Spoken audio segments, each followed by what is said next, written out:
I want to leave a legacy of innovators and inspired people and leaders, because again, being now a part of the Grammy society, I just want to show people nothing is impossible from where you at.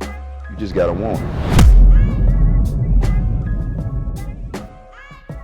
We're back with another edition, rendition of City Boys. Um, we are in downtown High Point. Um, that's where this is the home of City Boys. Um, we gonna take it on the road though. We got other businesses that we rock with that we can patronize and introduce Yeah, for and sure. they'll become our sponsors. Yeah. Um, Most definitely. because they getting the airplay and we like we generous over here. We givers. In more ways than one. More ways. If you don't know what I mean, then go catch some of our previous episodes. But these men are generous. You ain't gonna ever encounter these guys and they're not benevolent. My God, today. Yeah.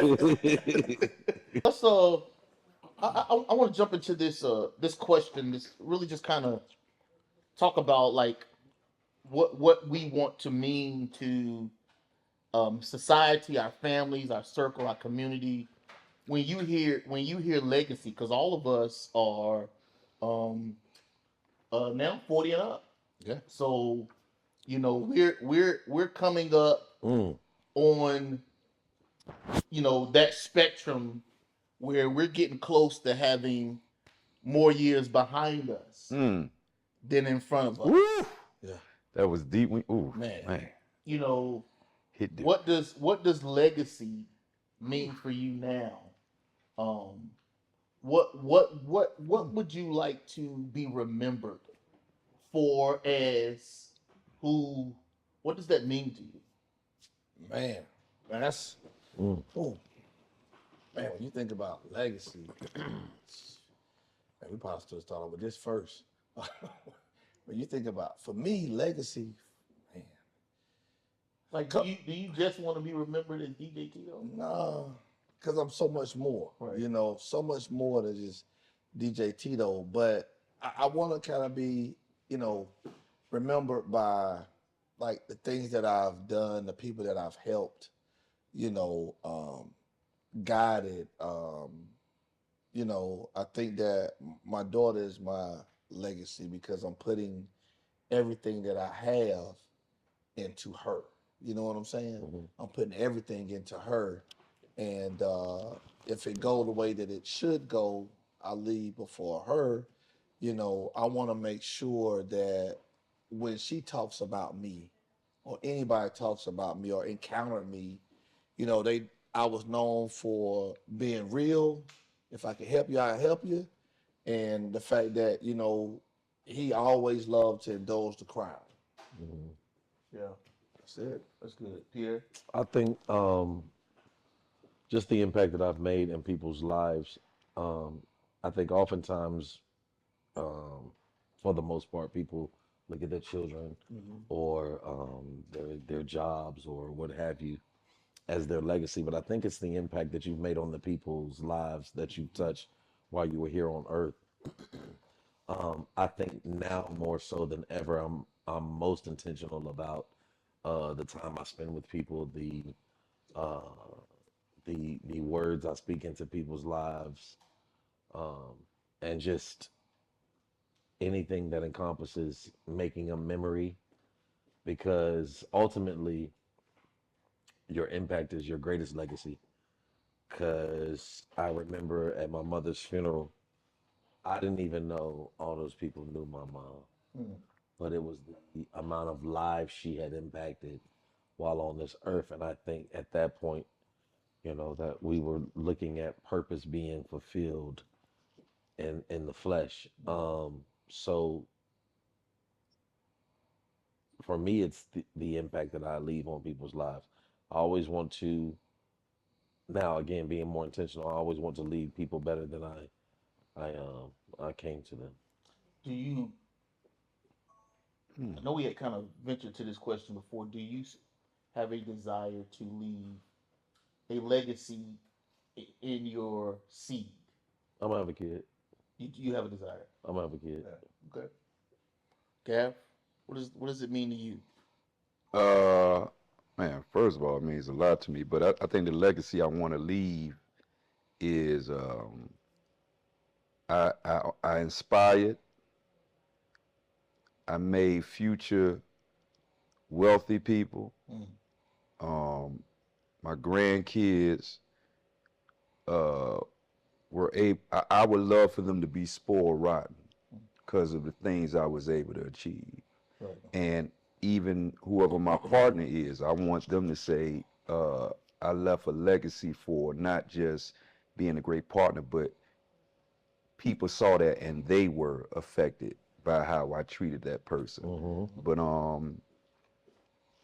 yeah, but I think I want to leave a legacy of innovators and inspired people and leaders, because again, being now a part of the Grammy society, hallelujah. Yeah. I think I just want to show people nothing is impossible from where you at. You just gotta want it. Yeah. And I think I know a lot of people that I've been showing that to. So Yeah. That's you know good. what I mean.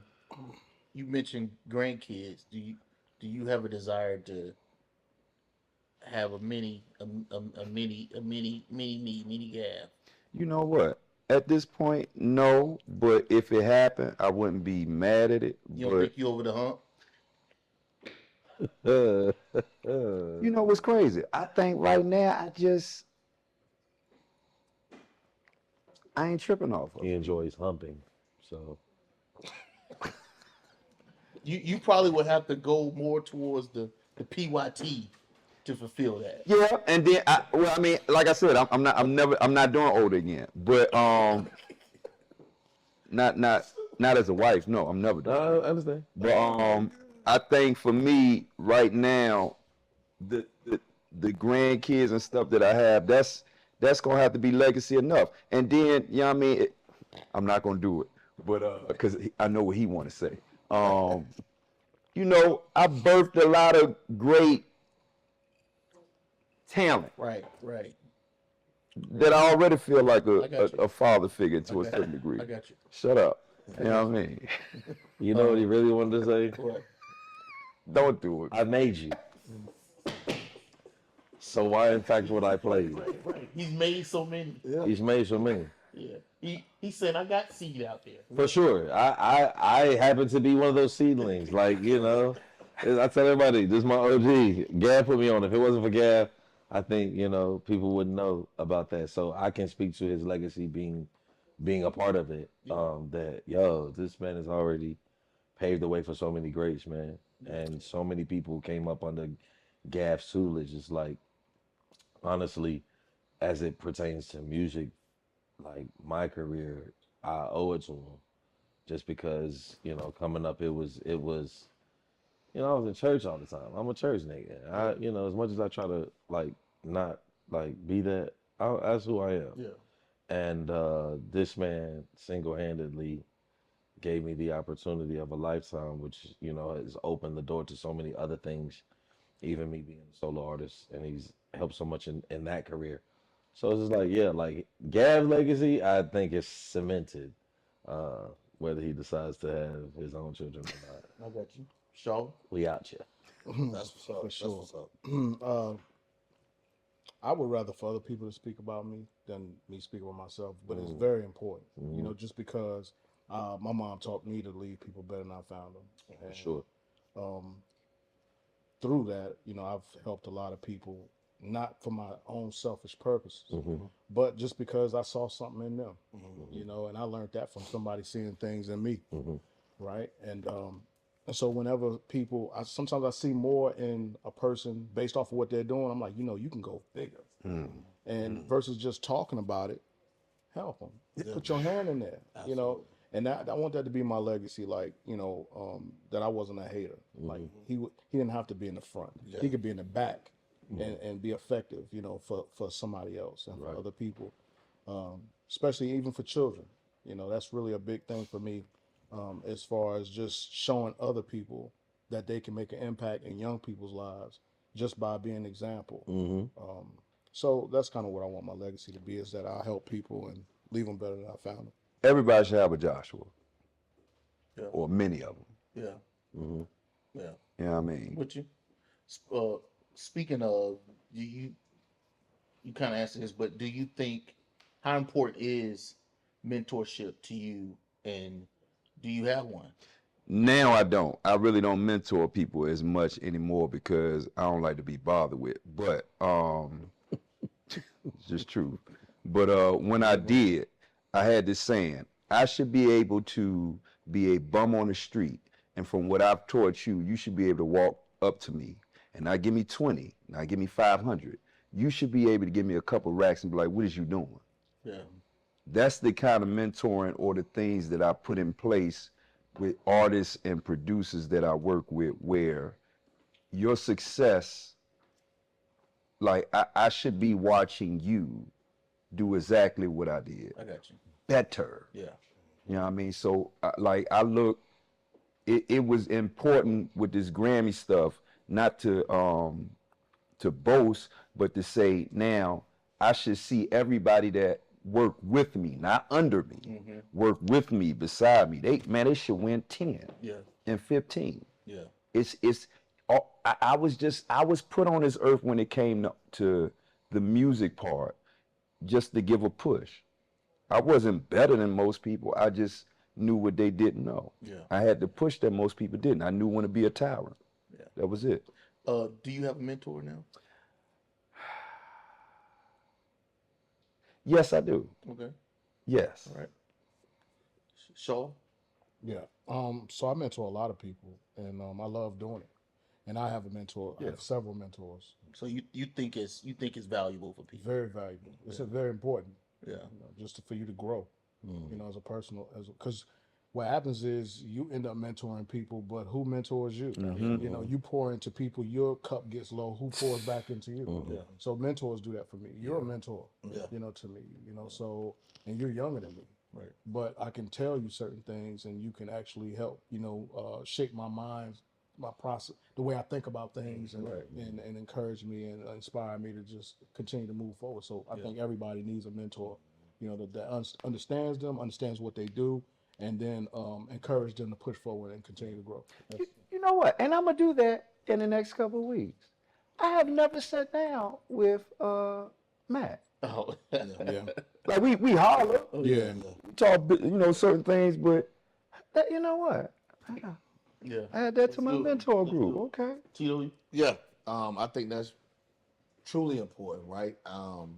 I've been a mentor to so many. I have so many people walk up to me, if it's from running operations and developing people, from what I do on my day job or whatever, right? And being there so long and the ranks that I've went through to get to where I'm at, you know, it's a testament for a lot of the cats that's coming behind me. So I find people in my office like, hey, I just want to talk or want to know what I know from running an operation and things of that nature or whatever, right? And it's funny when I'm at like the local Walmart or Food Lion and somebody walk up to me and they got their whole family and say, hey, that's my boss right there, right? Man, this man did this, did that. It feels really, really good because I helped him, you know what I mean? And taught him something or whatever, right? And then me being mentored too, which I think that's truly important because I have several mentors, right? And you're definitely one of them, Mac. Like you somebody that I look at and I see how you move. And a lot of the times, right, we may not talk, but I'm watching. Right. I'm watching. You'll say things, you drop a lot of nuggets or whatever, right? And just from the nuggets that you drop, I take, I keep or whatever, right? But I have a mentor right now that's in place that I do talk to frequently or whatever, right? That's really kind of, you know, pushed me through the crevices or whatever, right? To get me to see, you know, from a business standpoint and then also just helping me with seeing it from out of a different lens or whatever, right? So yeah, I think that everyone should have a mentor or be mentoring somebody because there's always somebody watching because these guys right here, we sit on platforms Right. and we're looked at, right? Like believe it or not, right? As long as we're doing things good, people are cheering. They applauding. Yeah. The minute we do something bad, here come the negative tabloids, right? So we're always on the showcase. So we have to look at it that way. That's good. Here. Uh, I was told here recently that I needed to be careful of how I presented myself because people Watch. are looking at me and people are watching me.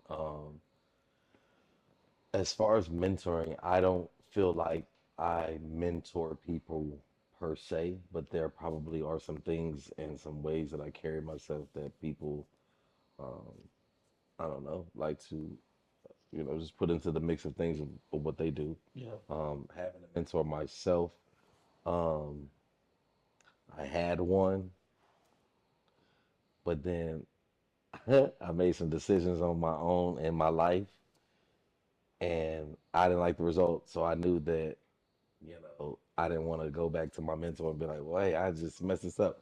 The funny thing is, I ran into him after I made some of those decisions, and the only thing that he could do was ask me, how are you doing, though? Like, are you good? Are you okay? And I think that just spoke to his character.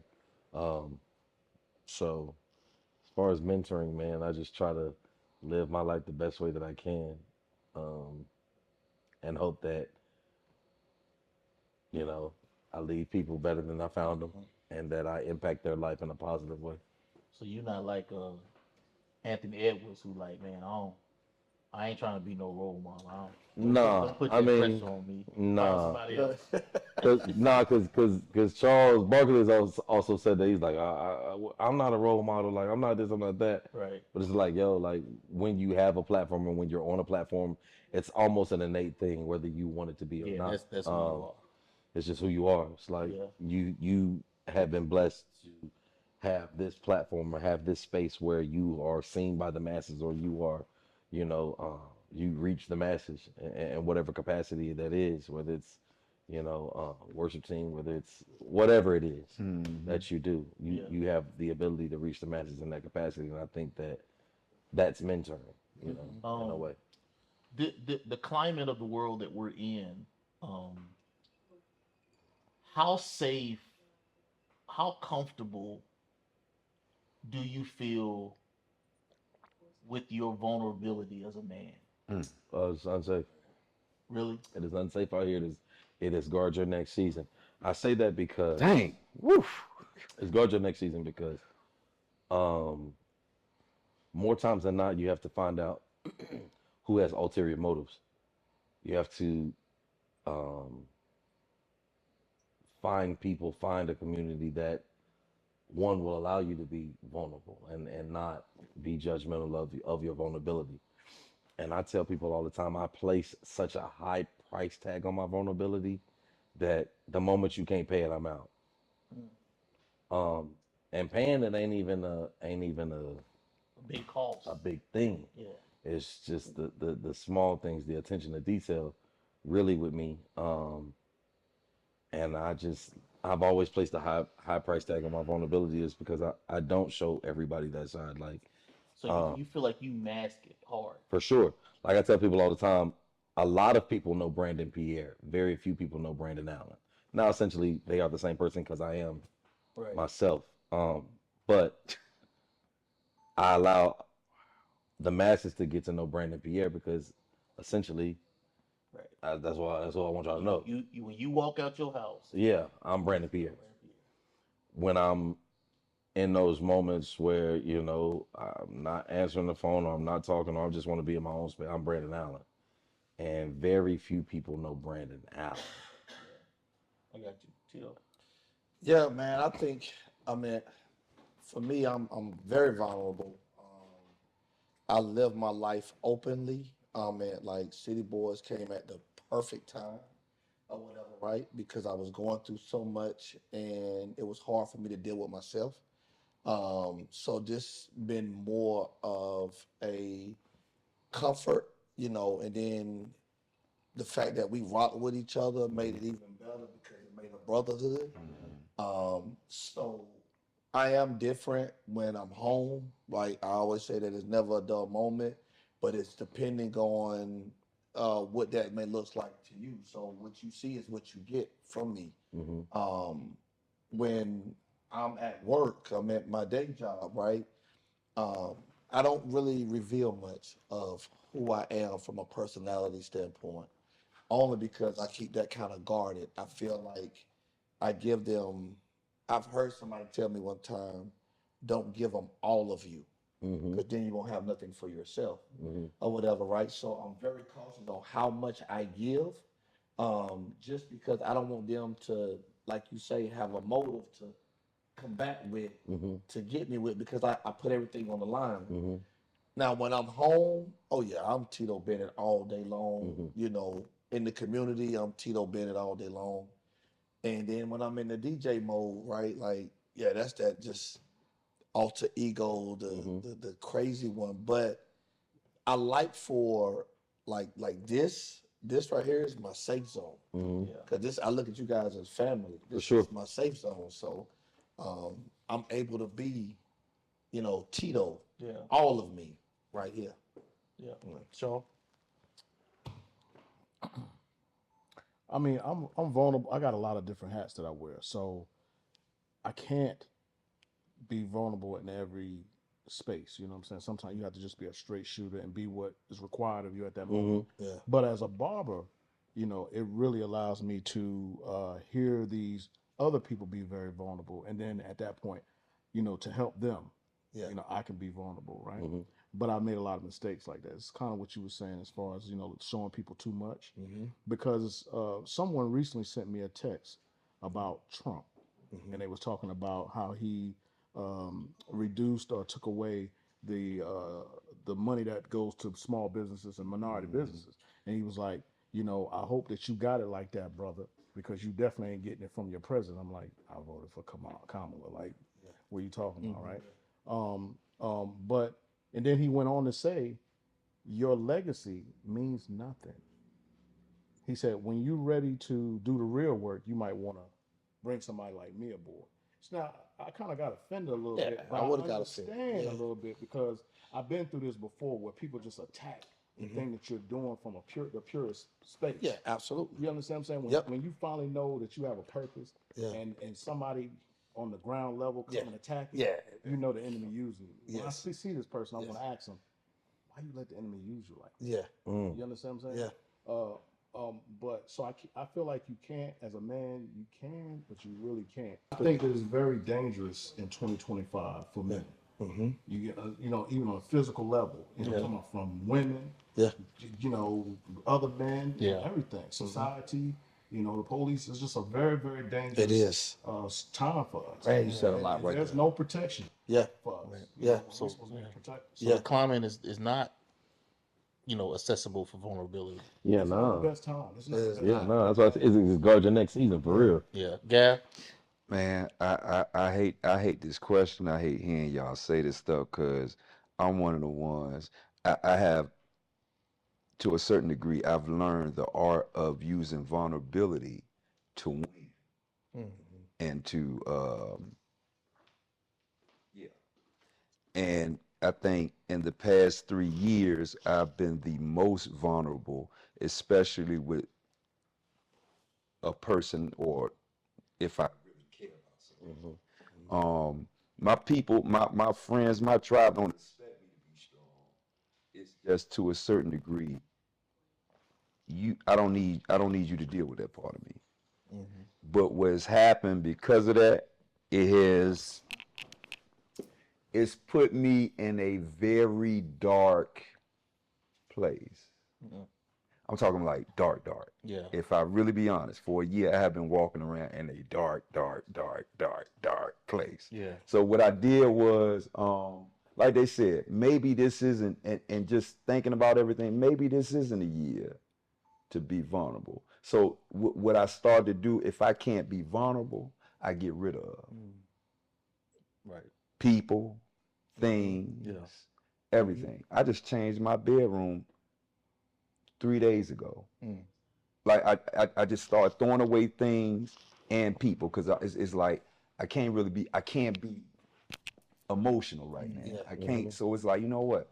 Might as well just get rid of and start over again and get new. Yeah. That's always kind of been my thought. So to hear y'all say that it hurts, and at the same time I get it. Since I'm such a God believer, I don't really worry about the Trump thing, but I do get what you're saying because at the end of the day, everything that we got to deal with as black men, this is going to be a tough time. Yeah. I just happen to be a superior black guy, so I know what we gonna be able to pull off. But no, I wish I could be more vulnerable. I do. So with that, you hit something. Let's go a little bit to the deep end of the pool. Racism. Have you guys dealt with that in your life, in your fields, in your industry? Yeah. And what do you think about it now? With it being with the commander in chief, kind of making it for some people okay and cool to be, against African Americans. You know, I'm almost to the point now. Bring back segregation. Bring it back. Because at least y'all leave us alone. No. Yeah. I believe in segregation, but not yet. Not yet. My thing You is, believe in segregation? Yeah, I believe that we would be okay by ourselves. The only thing that scares me about it at this point in time, I feel like we'll be in this room or at this table, and they know we all in this room, and they gonna bomb. Yeah, for sure. That's the only thing I'm scared of. In this, for sure. But for me, my thought process is there's segregation already. Try to operate without us. This man just did a documentary that was segregated. Well, nothing but niggas in it. What you mean? I mean the GO joint. Yeah, the GO. Oh, I mean, it's also at the HBCU. So what? To your point, they know what GO is. Yeah. They know we all there at that moment, that time. I think they feel the way they feel because it's more of them that's leaving and more of us that's showing up. As far as babies being born and a race is, we're literally seeing our counterparts diminish at a great number, and they're grasping at straws, which is why he wants to do the things that he wants to do now. As far as racism, man, it don't bother you. No, cause I feel like the worst thing you could do is call me nigga. Like that's all you got? Big joker. Like that's your big joker. That's it. That don't bother you. Nah, not as much as it used to. I used to be like, yo, I wish somebody would call me nigga. R-E-R. Like, you know what I'm saying? And I'm on the head. Yeah. But that was when, Jerry Springer had the Ku Klux Klan on the show, and we was watching it before school. So for me, it has changed, and it's just like I look at people and I'm like, dog, you got that much hate? Like you got that much hate in your heart because of the color of my skin, G. Right. That I didn't decide. Yeah. And if we being truthful, you want to be me. Yeah. Like you like my women, you like the music I have, you like the clothes I wear, you like the way I talk. Like you want to be me. Right. Tito, I know you see it in your field. Oh man, yeah. I mean, I'm old school, man. So the thing is, I remember I hate what's going on and the things that I keep hearing from this guy or whatever, right? And just looking at it from a professional standpoint, when it was announced that he was the president, I saw them look real relaxed, like now we can do what we need to do. The thing is that I feel black people as a whole, we don't recognize the power that we have. And we don't know how to truly monopolize that power. We don't know how to do it because we constantly hating on one another that keep us from allowing their plans to work. Yeah. So I was tripping one day and I was like, you know what? When they came out with the good old boys and they had the Confederate flags riding around on the big trucks and things of that nature, right? Yeah. I said, why don't we do the same thing? It kills, because that's what they want us to fear. It kills it. You can't fear that no more. Yeah. You see what I'm saying? Well, they're about to take Juneteenth, but Yeah, you can't fear that no more. Right. But my whole thing is when they started this whole D&I thing, right? My whole thing is the only reason why that came into place is because what we watched on national TV with George Floyd. yeah. That's the only reason why that came. And they oversaturated it. They made it, oh, we got to do this and we got to do that. Oh, everybody felt bad. Now we retracted. We retracted it because now we want to bring it back to normalcy. Yeah. This is the new normal. This was happening before the George Floyd. Right. You see what I'm saying? But now we're seeing it, and social media is making it so broad, and they are coming out with it because now we're so desensitized to what's going on. That's how I feel about it.